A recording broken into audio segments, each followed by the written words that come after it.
Listen, I know that I cannot be the only one who has struggled on camera with actually getting poses and photos that you like enough to actually post them online. Quick story time. At the start of my modeling career about 12 years ago, I now do TV commercials and print work, but at the start of my career, I remember being on a photo shoot and being so stuck on what the heck I was supposed to be doing because the photographer was not giving me enough direction. Fast forward to me practicing and getting better on camera, and I started realizing, okay, the thing that was shifting and getting me better poses was me being more fluid on camera versus static poses. So the problem is what I was doing was trying to memorize all of those Pinterest-like poses, which is probably what you're doing also, but then what happens?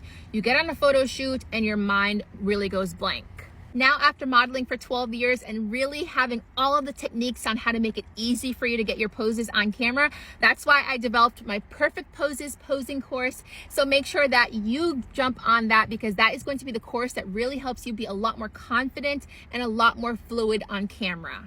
I'm assuming by now that you know where to tap, but if not, just make sure that you put a comment below and I can send that directly to you.